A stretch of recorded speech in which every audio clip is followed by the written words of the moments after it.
On va voir un peu donc cette alchimie spirituelle qui est prônée par un très très grand nombre de doctrinaires. Et parmi ces doctrinaires de l'alchimie spirituelle, j'en ai choisi un parce que il a une pensée particulièrement élaborée. C'est Julius Evola. Il n'a pas écrit que sur ce sujet-là, bien entendu. C'est un écrivain qui est mort maintenant, il a dû mourir dans les années 50, 54 je crois. C'est un Italien, très connu, et ça a été un des doctrinaires du fascisme. Et il n'était pas en termes absolument parfaits avec Mussolini, parce qu'évidemment, comme doctrinaire, on ne faisait pas exactement ce qu'il aurait voulu, mais enfin, il était considéré partout comme un des doctrinaires du fascisme. Il était d'ailleurs personnellement très méritant, en ce sens qu'il avait été blessé très grièvement à Vienne au moment où la ville a été reprise par les Américains. Et il est donc resté paralysé, il a eu une plaie à la colonne vertébrale, il est resté paralysé des deux jambes à partir de ce moment-là. Et je me rappelle que quand Poncin allait le voir à Rome, c'est un Romain qui est né à Rome et qui est mort à Rome. Il y avait une grande maison, c'était une famille romaine, mais d'origine de Sicile. Et quand Poncin allait le voir à Rome, c'est lui qui venait ouvrir, il n'était pas très riche, il était pensionné, etc., mais avec une grande demeure de famille. C'est lui qui venait ouvrir sur sa petite voiture et il faisait marcher ça, et il venait ouvrir la porte. Enfin, il a été très méritant, très stoïque, comme sont souvent ces fascistes, n'est-ce pas, ces esprits d'ordre militaire, si vous voulez, était très comme ça, était très très militaire d'esprit. Mais il était très très initié. C'est un cerveau tout à fait détraqué, d'ailleurs vous allez voir. Seulement c'est un très grand logicien. Alors il a écrit des livres, je ne dis pas sur le bouddhisme, non, mais des livres qui sont bouddhistes, par exemple la doctrine de l'éveil. La doctrine de l'éveil, c'est vraiment du bouddhisme. Il a écrit aussi un livre dont je voudrais beaucoup avoir la traduction, qui n'a pas été traduit en français, mais j'en ai eu des passages, ça m'a beaucoup intéressé. C'est Masques et visages du spiritualisme contemporain. Masques et visages du spiritualisme contemporain. C'est extrêmement intéressant, c'est l'équivalent de ce que Guénon avait écrit quand il a fait son livre sur la théosophie. Ces grands esprits initiés, n'est-ce pas, trouvent toujours qu'il y a des familles subversives qui sont vulgaires et ils ne les aiment pas. C'est la façon dont Guénon a déclaré la guerre à la théosophie, c'est extrêmement curieux. La théosophie et la doctrine de René Guénon, c'est absolument identique sur le plan de l'hindouisme. Alors on ne voit pas pourquoi ils se sont disputés, mais c'est très intéressant de se rendre compte pourquoi ils se sont disputés. C'est une question d'étage. C'est une question d'étage intellectuel. Tout réside là, mais c'est intéressant comme tout de se rendre compte. Alors je pense que dans Masques et visages du spiritualisme contemporain, il doit y avoir la même chose chez Evola. D'ailleurs Evola et Guénon sont des esprits analogues. Il doit y avoir comme ça une question d'étage. Alors Evola et Guénon se distinguent de la façon suivante. C'est que Evola, lui, est un esprit à prédominance temporelle. C'est un esprit militaire, comme je vous disais, à prédominance gibline, impériale. Voyez-vous, il est favorable au césarisme, au césaropapisme, mais avec prédominance de César toujours. Tandis que Guénon, lui, c'est un raisonnement sacerdotal. Il est brahmanique et il est d'ordre sacerdotal. Il voit toujours une prédominance sacerdotale là où Evola voit une prédominance impériale. Et si demain, comme je vais vous le proposer, vous acceptez qu'on fasse le mythe du Graal et l'idée impériale gibline, nous verrons ça d'une façon plus approfondie. Enfin, donc ce Evola a écrit ce livre qui s'appelle La tradition hermétique et que nous allons analyser en partie seulement parce que, évidemment, je n'ai choisi que quelques chapitres, autrement c'est trop compliqué. Alors dans la préface, n'est-ce pas, il y a deux traits que l'on peut tenir dans sa préface. D'abord, il va exposer un hermétisme vu et exposé de l'intérieur. Le titre du livre, c'est « La tradition hermétique ». C'est aux éditions traditionnelles, février 1978. La tradition hermétique. Édition traditionnelle, février 1978. J'ai noté deux traits de sa préface parce qu'ils sont suffisamment révélateurs. D'abord, l'hermétisme va être considéré par lui de l'intérieur. Il le précise bien, ce n'est pas une critique externe faite par quelqu'un qui n'y connaît rien et qui critique sans savoir, c'est quelqu'un qui fait partie, qui est hermétiste lui-même et qui fait une description de son système. Et puis alors j'ai noté aussi un vocabulaire tout à fait particulier, le style de Julius Evola est très particulier, c'est un style impérieux, altier, entraînant, un peu haché si vous voulez, mais avec de très grandes beautés de style.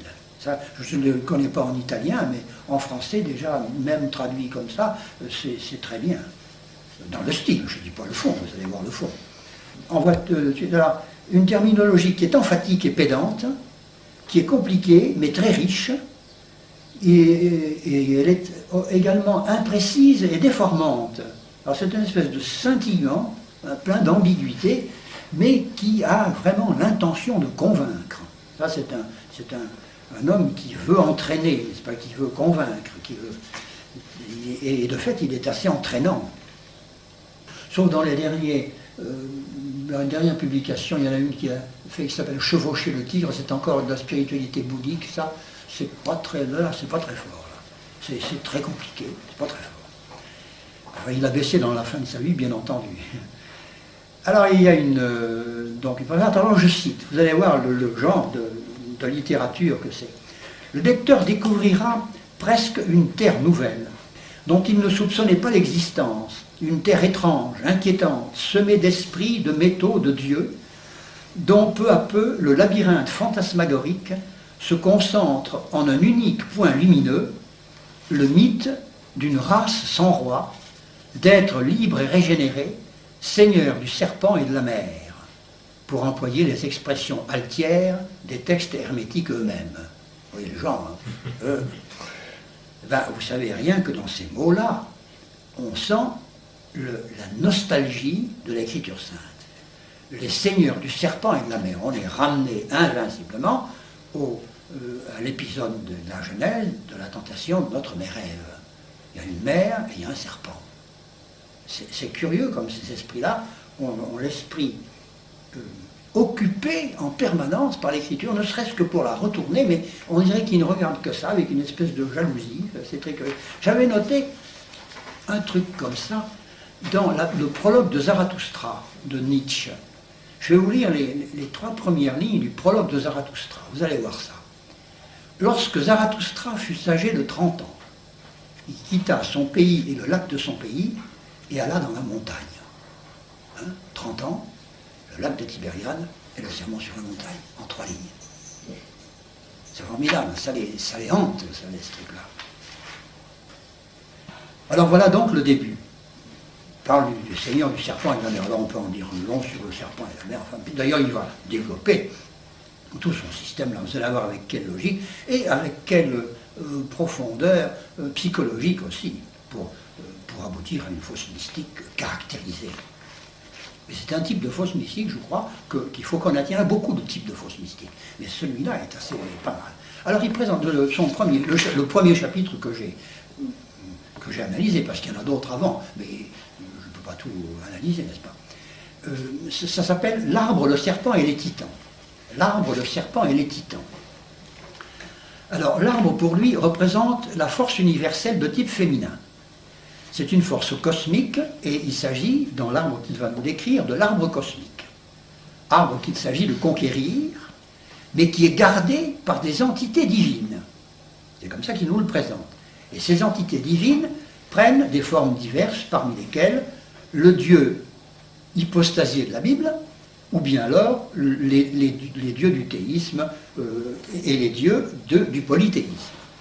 En tous les cas, il s'agit donc d'un arbre qui est gardé, dont l'approche par conséquent est dangereuse, et qu'il faut conquérir. Et alors, il y a des malchanceux qui ne vont pas pouvoir conquérir l'arbre. Mais ces malchanceux ne doivent pas être considérés comme des coupables. Les malchanceux ne sont pas des coupables. Il ne leur reste plus qu'à faire une autre tentative. Et comme exemple des autres tentatives pour reconquérir cet arbre, n'est-ce pas, il cite Prométhée. Et il donne comme exemple ce style héroïco-magique de Prométhée, qui ne s'est pas contenté d'une tentative et qui a essayé de nouveau, je ne sais plus combien de fois, de reconquérir l'arbre. L'arbre, c'était la foudre. Mais enfin, c'était quand même quelque chose à conquérir qui était gardé par une puissance divine, comme l'arbre du paradis. Malheureusement, là-dessus est venue se brancher la conception religieuse que Evola combat, n'est-ce pas, qui est une forme dégradée de la forme héroïco-magique primordiale. Et cette conception religieuse, qui est la nôtre, n'est-ce pas, a transformé cette malchance en une culpabilité. Celui qui n'a pas réussi dans la conquête de l'arbre est réputé coupable. Et en conséquence, il est soumis à un processus d'expiation. Cette notion de culpabilité-expiation est une déformation d'ordre religieux. Mais ce n'est pas la philosophie héroïco-magique du début. Ce n'est pas la philosophie héroïco-magique primordiale. Et la preuve, c'est que Bouddha a réussi là où Adam avait échoué. C'est une preuve pour lui, ça vous comprenez. Alors Bouddha a obtenu l'illumination précisément sous l'arbre. C'est des preuves tout ça. Ou alors qu'est-ce qu'il vous faut comme preuve? Voilà le type de la conquête de l'arbre qui est réussie, celle-là. Telles sont les conceptions de Evola en tant qu'adepte hermétique concernant l'épisode biblique de la tentation du paradis. En somme, l'arbre du paradis n'est, selon Evola, qu'un cas particulier est dégradé, il vient bien de nous le démontrer, dégradé, religieusement dégradé, d'un symbole qui est plus vaste, plus général, plus mondial et plus exact. Le symbolisme hermétique, dans le symbolisme hermétique, l'arbre est le symbole de la force cosmique de type féminin. Il s'agit donc de le reconquérir. Voilà comment il commence. C'est la fin de ce chapitre intitulé « L'arbre, le serpent et les titans ». Nous allons maintenant sauter au chapitre 4, parce que nous allons aller assez vite, qui s'appelle « Un le tout », le dragon Ouroboros. Un le tout, s'écrit UN, plus loin, enfin, trait d'union le, trait d'union tout. Un le tout. Ça veut dire un tout ensemble. Cette formule un le tout est la traduction d'une expression grecque qui est chère à Julius Evola et qui est en grec, ça s'énonce de la façon suivante, entotan. Entotan. Alors entotan, ça revient tout le temps chez lui. Non, entopan, pardon. Pi, alpha et nu. Alors, entopan, qui revient très souvent dans cet ouvrage-là, et puis dans les autres aussi. Cette expression grecque est, paraît-il, chère aux hermétistes, et on la retrouve dans les manuscrits, dit-il, les plus anciens. Alors, ce chapitre 4 est consacré à montrer l'unité de l'univers.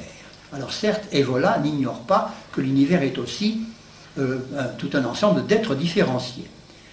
Nous l'entendrons souvent affirmer que la manifestation, qui est un autre univers, qui est un autre nom de l'univers, presque tous les adeptes du bouddhisme, et Julius Evola en est un, ne parlent jamais de l'univers ou de la création, en tout cas jamais de la création, ils parlent de la manifestation. C'est la terminologie qui devient courante d'ailleurs maintenant, même dans les journaux on appelle ça la manifestation. Et alors, la manifestation est un ensemble d'êtres différenciés. Mais ici, il n'envisage pas la différenciation de l'univers, mais seulement son homogénéité, c'est-à-dire l'ensemble qui forme l'homogénéité, donc l'unité. Et nous allons voir que cette homogénéité va très loin dans la philosophie hermétique. Et voilà écrit ceci: l'univers possède en lui-même son commencement et sa fin.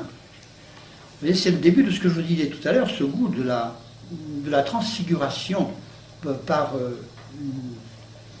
une virtualité, l'homme possédant lui-même, ensemble, ça c'est pas lui qui l'écrit, c'est moi, une virtualité de transfiguration. Alors, les paroles de Evola lui-même, c'est « l'univers possède en lui-même son commencement et sa fin ». Mais il va y revenir.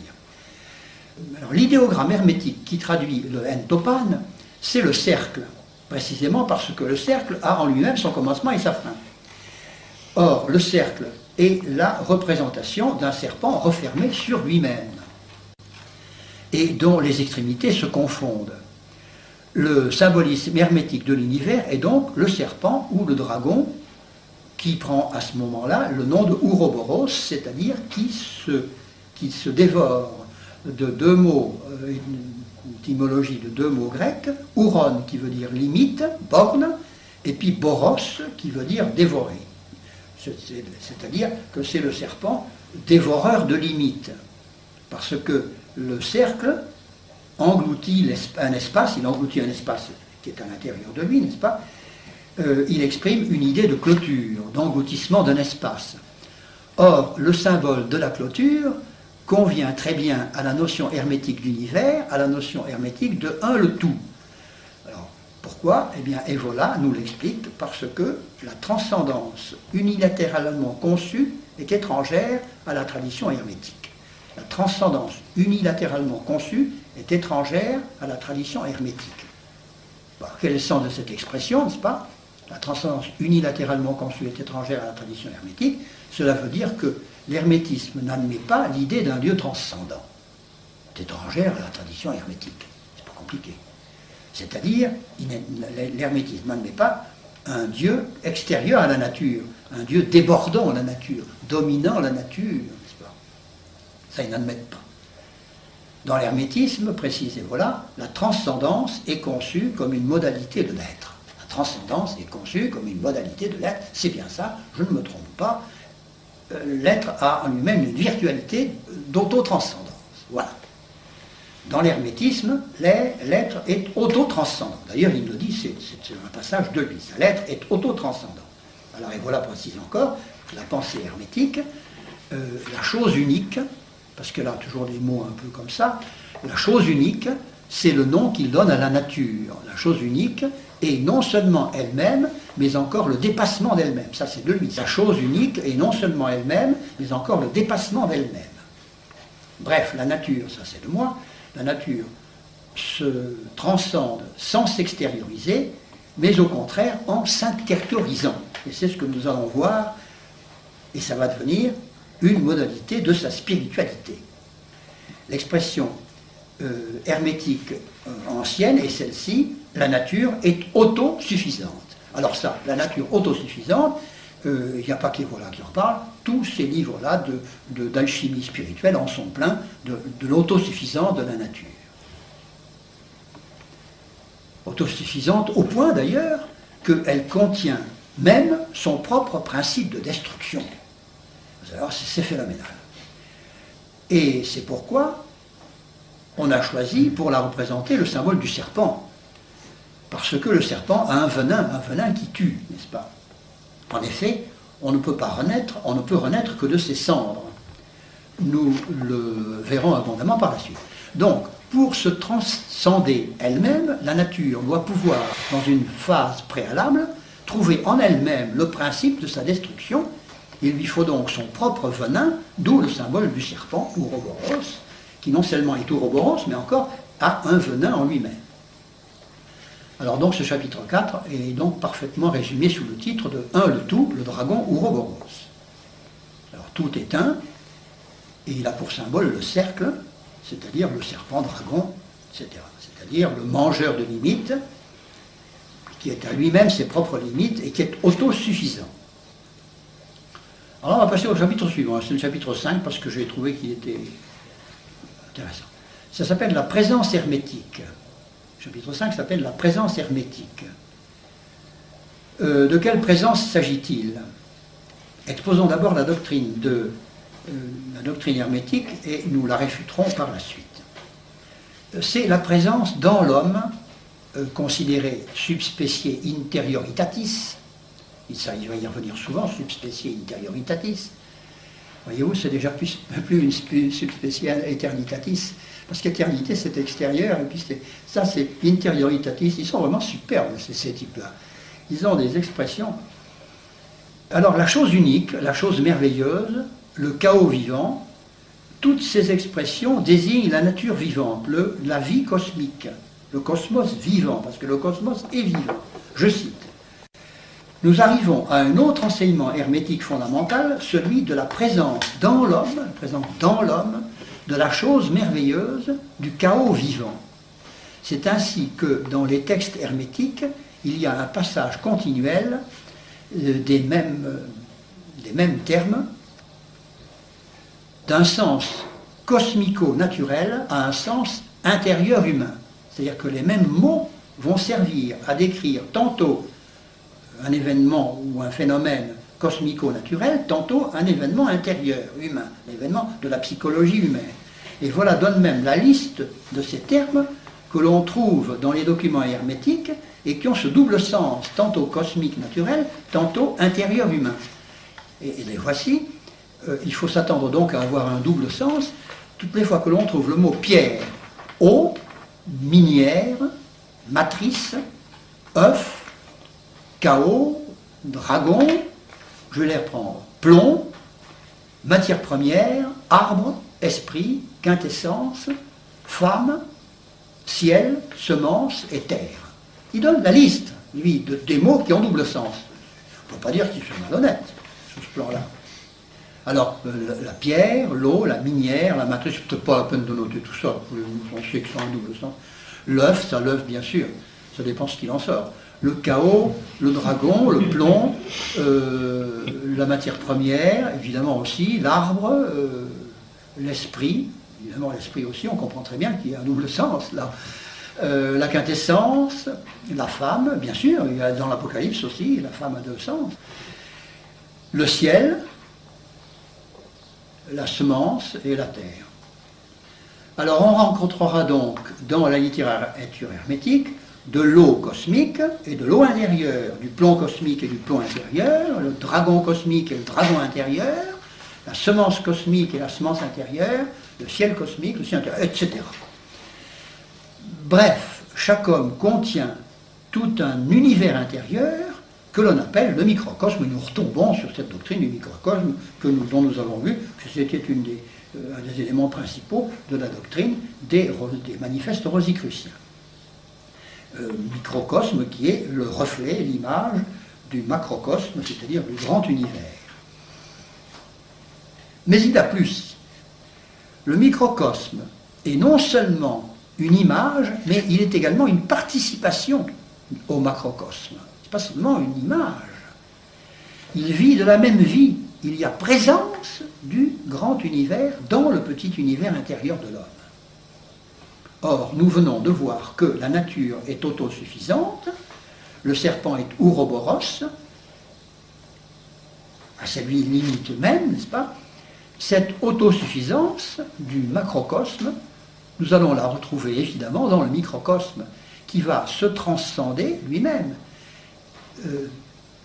Et pour se transcender lui-même, il n'a besoin que de se mettre en contact avec ces éléments, ces métaux, ces planètes intérieures, c'est-à-dire ces forces intérieures, puisqu'il a une virtualité de transformation, d'auto-transformation.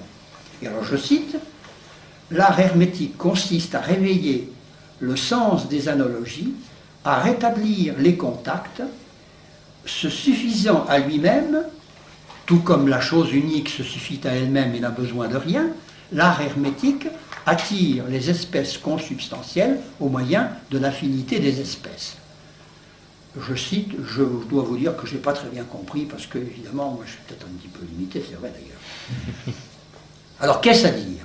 L'art hermétique de la vie intérieure, autrement dit la spiritualité hermétique, si on peut appeler ça comme ça, enfin, on peut quand même lui donner ce nom, consiste à cultiver dans l'homme ce qu'il y a de plus consubstantiel à lui-même, c'est-à-dire la présence hermétique. C'est ça la présence hermétique qui définissait dans son titre, n'est-ce pas? La présence hermétique, c'est ça. Alors, il n'en dit pas plus loin pour le moment, parce qu'il met en place son système. Alors, c'est le chapitre, je ne sais plus combien, 4, je crois, ou 5. Alors, je vais m'arrêter là, parce qu'il faut quand même réfuter ça. On ne peut pas aller plus loin avant d'avoir réfuté ça. Je pense que ce n'est pas besoin que je le fasse pour vous. Enfin, je l'ai marqué, je vais vous le lire quand même. L'idée de correspondance entre le macrocosme et le microcosme n'est pas mauvaise en elle-même, parce qu'évidemment, la nature est symbolique, c'est certain, ça, tout le monde en convient. Il y a même des livres entiers chrétiens qui ont été écrits sur le symbolisme de la nature, qui nous rappellent le Créateur, c'est évident. On dit bien, n'est-ce pas, qu'il y a 3 livres, il y a la nature, la Bible et soi-même, et j'ai même entendu ajouter que le livre de soi-même, c'est le seul qui n'est fermé pour personne. Je trouve ça très beau, parce que même les aveugles qui ne voient pas la nature, ben, ils voient eux-mêmes. C'est même partie du symbolisme de la nature. Oui, c'est ça. Mais alors, si l'âme est un petit univers, elle a ses abîmes, dit le chrétien. Le chrétien, lui, sait que l'âme a ses abîmes. Effectivement, c'est ce qu'il lit dans l'univers et c'est ce qu'il lit en lui-même. Il a des abîmes d'en haut et des abîmes d'en bas. Il le sait bien. C'est une des grandes révélations de l'Écriture et de l'Évangile en particulier que de nous avoir révélé l'existence des 2 hommes. Ces 2 hommes, dont le vieil homme qu'il faut dépouiller et l'homme nouveau qu'il faut revêtir, ce sont 2 abîmes. L'homme est porteur de 2 abîmes, un abîme d'en haut et un abîme d'en bas. L'Évangile est la révélation des deux hommes, le Christ et l'Antéchrist, n'est-ce pas? Il s'est révélé lui-même et il s'est empressé de dire qu'il avait un adversaire. Il ne suffit donc pas de rentrer en soi-même, il faut choisir lequel des 2 hommes on va faire éclore, on va cultiver. Eh bien, le chrétien, lui, choisit selon l'enseignement de notre Seigneur, tandis que l'hermétiste, il ne choisit pas et il prend tout ce qui est consubstantiel à lui. Et par conséquent, de fait, qu'est-ce qu'il va faire? Eh bien, il va cultiver de fait le vieil homme. Et pourquoi de fait? Eh bien, parce qu'il n'a pas voulu les distinguer. Il n'a pas voulu les distinguer parce qu'il n'a pas le discernement des esprits. Alors voilà un homme que l'on va inciter à se scruter, mais à qui on ne va pas enseigner qu'il y a en lui 2 hommes. Alors, au lieu... Ça, c'est une notion un petit peu différente, mais enfin, il la rajoute là à la fin de son exposé, n'est-ce pas? Il faut bien que j'en parle moi aussi. Alors, au lieu d'exploser vers le haut, eh bien, cet homme hermétique, il va imploser vers le bas. Et vous allez voir comment. Et ils en prennent parfaitement conscience. Et ils prennent même parfaitement conscience du caractère absolument contre nature de ce système de spiritualité. Alors vient ensuite un chapitre, c'est le chapitre 9e, qui s'appelle « Eau gelée et eau courante ». C'est un chapitre très long que j'ai résumé en ceci. C'est le résumé d'une très vieille notion alchimique que l'on trouve partout, le fameux solve coagula. Il faut d'abord dissoudre avant de recoaguler, n'est-ce pas? Il faut d'abord démolir ce que le bon Dieu a fait, et puis après on prend les pierres de réemploi et on en fait une autre bâtisse. Citons tout de même cette définition de la divinité, à propos de l'eau gelée, là, c'est une définition de la divinité que Julius Evola a trouvée dans Jacob Böhm, le visionnaire allemand. Vous savez qu'il y avait des visions de toutes les façons. Et Julius Evola l'a trouvée tellement belle qu'il l'a prise à son compte et il la cite en entier. Alors moi aussi, je vais vous la citer.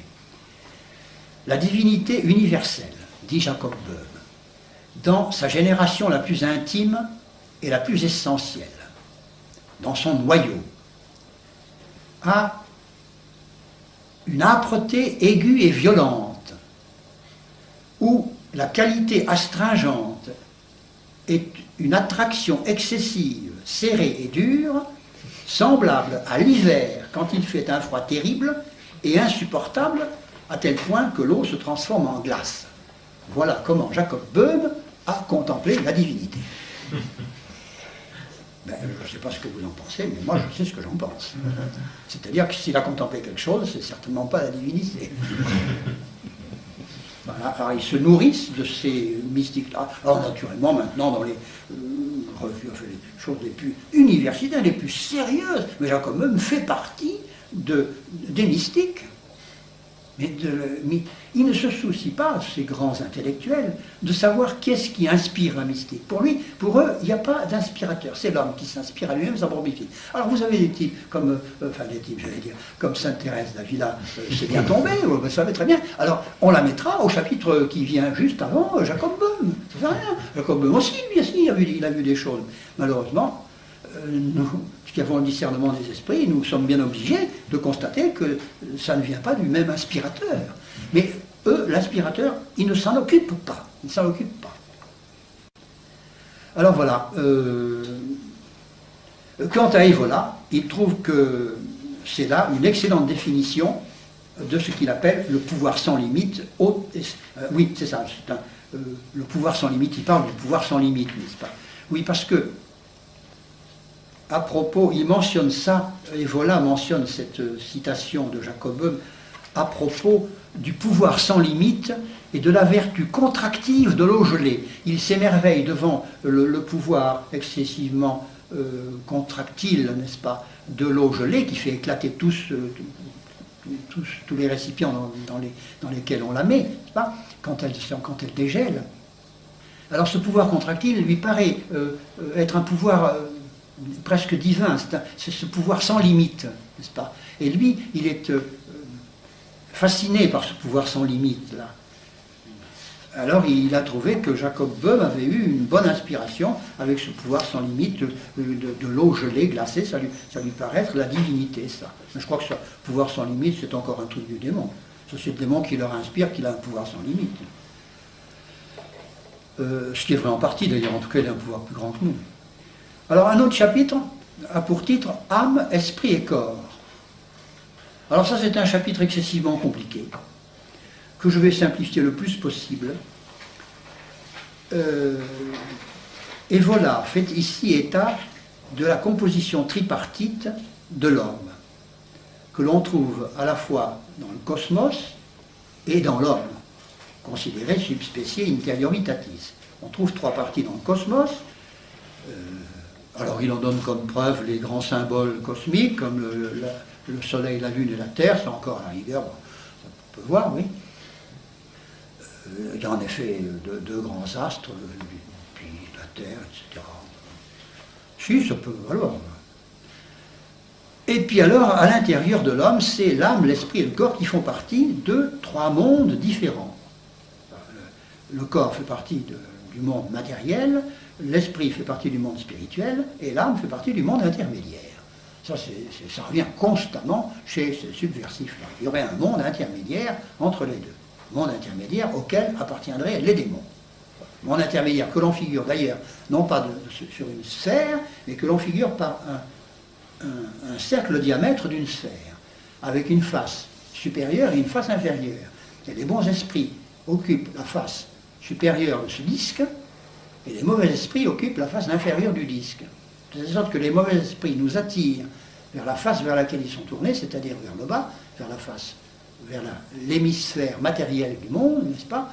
Et les bons esprits nous attirent vers l'hémisphère spirituel du monde. Mais les mauvais esprits nous attirent vers la face matérielle du monde, non pas parce qu'ils sont coupables, mais parce qu'ils sont inférieurs. Voyez-vous, c'est une construction extraordinaire, là.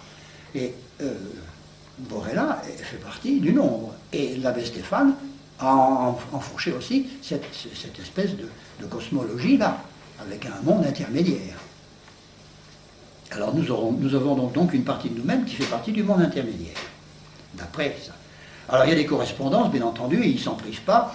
L'âme, c'est le soleil intérieur, il correspond à l'or, l'esprit c'est la lune intérieure, correspond au mercure, et le corps c'est la terre intérieure qui correspond au sel. Alors ça, il a pris ça dans Paracelse. Cette triple correspondance va être mise en œuvre, va être exploitée dans la discipline de vie intérieure, subspecie interioritatis, répète-t-il, dans la partie préparatoire de la spiritualité hermétique, qui va conduire, en fin de cycle, à ce qu'on appelle la réalisation de style bouddhique, n'est-ce pas? Il va en résulter des textes hermétiques de véritable spiritualité, qui vont rassembler dans une formule, qui vont ressembler dans leur forme, oh là là, je lis mal parce que je suis un peu fatigué, qui vont ressembler dans leur forme à des espèces de recettes alchimiques, n'est-ce pas? Quand vous allez lire ça, vous croiriez que ce sont des recettes de transmutation des métaux. En réalité, ce sont des recettes de transmutation de l'âme, étant donné qu'il va s'agir de faire apparaître l'or, réapparaître le soleil spirituel, c'est-à-dire l'or. Alors on vous parlera d'or, ça voudra dire votre soleil spirituel.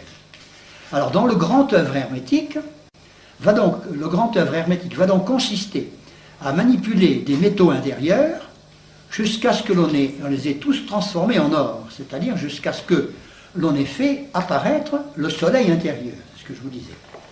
Voilà donc l'homme hermétique qui est composé de 3 parties, le corps, l'âme et l'esprit, qui veut faire éclore son soleil intérieur.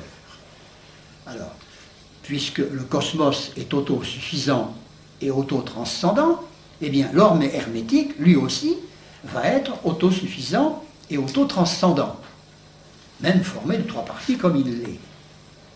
Alors c'est ainsi sur cette espèce de prologue que se termine le chapitre que nous venons de voir, c'est-à-dire le chapitre intitulé l'âme, le corps et l'esprit et le corps, c'est comme ça, âme, esprit et corps. Alors j'ai passé toutes les complications qui viennent de cette tripartition, parce que c'est excessivement compliqué, vous le comprenez bien, déjà c'est compliqué avec un corps et une âme, alors pensez quand il y a un 3e larron, si ça se complique. Et alors après nous allons arriver à ce chapitre qui va finalement être le chapitre final pour cet après-midi, et qui s'intitule tout simplement « L'inceste philosophal ». Et vous allez voir à quel point ils prennent conscience de leur démarche contre nature. Alors, Evola cherche à définir le sens général de l'œuvre hermétique, toujours en matière de spiritualité. Il cherche à la résumer, et il la résume en effet en 2 points. Premier point, le grand œuvre alchimique spirituel fait passer la conscience humaine d'un état individualisé, qui est celui de l'homme normal, à un état non individualisé, pas collectivisé, hein, un état non individualisé, c'est-à-dire un état où le moi a atteint la participation avec l'être universel, autrement dit, la participation avec le cosmos. Je pense que jusque-là, c'est clair. Le grand œuvre est donc un travail de transformation de la conscience. Et deuxième point, ce travail de transformation de la conscience, le grand œuvre donc on va le réaliser de 2 manières. D'une manière, on peut le réaliser de 2 manières, d'une manière active selon le mode initiatique, ou bien alors d'une manière passive selon un mode religieux, selon le mode mystico-religieux. Alors lui, naturellement, a choisi la manière active, c'est-à-dire le mode initiatique. Et nous, il va nous reprocher notre méthode mystico-religieuse, d'atteindre la transformation de la conscience. Alors nous sommes donc partis pour l'explication de la manière initiatique de former le soleil spirituel en nous. Mais ces 2 modes initiatique et mystique, ils ont une partie commune, un trajet commun, une période préparatoire commune. C'est la phase ascétique, une phase nécessaire. Ça, toutes les spiritualités au monde commencent par là. Parce que la nature humaine est faite de telle sorte que le système mystique ne marche pas s'il n'est pas amorcé par un ascétisme préparatoire. Ça, tout le monde en est là. C'est après que vient la bifurcation. Et vous allez voir la bifurcation qui est donc située en aval de l'ascétisme. Parce que c'est techniquement nécessaire. Alors c'est ainsi qu'on va avoir une phase, même dans la méthode initiatique, on va avoir une phase de solvay, hein, où on va, comme fait le maçon dans la chambre de réflexion, où il va se débarrasser de ces métaux. C'est ça, tout ce qui alourdit, on va s'en débarrasser. C'est une période de purgative qu'on ne peut pas éliminer, n'est-ce pas? Pendant ce temps-là, le chrétien fait aussi sa période purgative de mortification, de vide intérieur, de nuit d'essence. Lui aussi a une terminologie, d'ailleurs beaucoup bien meilleure. Une nuit d'essence, oui. Cette phase est archi connue. Alors quand cette phase est terminée, cette phase de solvay pour les initiés et de mortification pour les mystiques chrétiens est terminée, on va parvenir à une bifurcation. Les 2 voies ne vont pas suivre le même trajet. On va voir la voie initiatique d'un côté et la voie religieuse de l'autre. Alors la voie religieuse est mystique. La voie mystique, elle va continuer dans la même direction, elle va continuer vers le haut, elle va continuer son épanouissement qu'elle peut faire maintenant qu'elle est allégée, n'est-ce pas? Et elle va pouvoir offrir à Dieu une espèce de corolle vide dans laquelle Dieu va pouvoir venir, conformément à la formule qui résume absolument toute la vie mystique en 3 mots, n'est-ce pas? Si quelqu'un m'aime, mon Père l'aimera, il gardera ma parole, nous viendrons à lui et nous ferons en lui notre demeure. Tout est dit en 3 mots, d'une façon définitive, il n'y a rien à rajouter. Tout le programme mystique est là-dedans, c'est absolument merveilleux. Le processus du grand œuvre, lui, c'est pas ça du tout. Il va comporter un changement de direction. Et il va même, dans la spiritualité des Volas, comporter un retournement complet. Un retournement qui est tellement contre nature qu'il va l'appeler l'inceste philosophal. C'est même curieux qu'il en ait pris conscience à ce point-là. Mais il est obligé de le faire, parce qu'il a des concurrents qui, eux, ne veulent pas aller jusque-là. Et il y a des concurrents qui veulent bien prendre la tangente, mais en direction du cosmos. Tandis que l'hermétisme, voyez-vous, l'alchimie avec son goût d'auto-transfiguration, est amené à un retournement intérieur, à une espèce... Le bonhomme, l'hermétiste, va se scruter avec une pleine confiance dans son microcosme. Il va exalter son intérieur, n'est-ce pas, en pleine confiance. Et ce sera une phase de reconstruction. On va donc se scruter intérieurement et on va édifier en soi le microcosme à l'image du macrocosme que l'on va voir. À l'image du macrocosme autosuffisant, on va édifier un microcosme également autosuffisant. Tandis que la voie mystique, elle va donner asile à un hôte, à l'hôte divin dont on nous parle. Un hôte divin qui ne demande qu'à transformer et à transfigurer le tabernacle qu'on vient de lui vider et qu'on lui refait, c'est entendu. Il va y avoir une union transformante, mais en tous les cas, l'autre est extérieur, il est divin, il vient de l'extérieur. Tandis que là, l'hermétiste va tout trouver à l'intérieur de lui-même. C'est-à-dire, il va trouver toute la fange des abîmes d'en bas, qui va mélanger avec tout le reste. Voilà. Et Julius Evola reconnaît que cette crise est dangereuse. Parce que, d'ailleurs on comprend bien, quand un homme va se trouver aux prises avec cette nécessité de se retourner en lui-même, n'est-ce pas, avec si peu de bagages qu'on lui a donné, n'est-ce pas, si peu nourri qu'il est, n'est-ce pas, il va s'être obligé de se nourrir de lui-même, faire comme le serpent Ouroboros qui se nourrit de lui-même, n'est-ce pas, il va perdre les pédales. Et il y en a beaucoup pour qui ça constitue une crise épouvantable. Et tous les faux mystiques sont d'accord pour le dire. Guénon le premier, qui pourtant Dieu sait s'il évite de donner des verges pour se faire fouetter, est le premier à reconnaître que ces changements de direction sont très dangereux. Et voilà, le reconnaît lui-même. D'ailleurs, je dois avoir ici un faciès, une gravure d'Evola. Je vous montrerai, il a un faciès véritablement tourmenté, c'est extraordinaire. Et d'ailleurs Guénon aussi. Je les ai portés toutes les deux, mais là, en feuilletant mes affaires, j'aurais dû le porter parce que c'était le moment maintenant. C'est dangereux. Alors ils en prennent conscience, mais en fait ça fait rien. Ils ont l'air de dire, il faut qu'on ne fait pas d'omelette sans casser les œufs. Alors tant pis pour l'inceste philosophique. Enfin, je trouve curieux qu'un bonhomme soit arrivé à définir sa propre méthode, et puis Dieu sait s'il n'est pas à lui, parce que tout le monde la pratique. Lui, il l'a définie, n'est-ce pas? Il a eu le mérite, en tant qu'homme de génie, si vous voulez, oui, de la définir en la creusant bien, il l'a définie en 2 mots, l'inceste philosophal.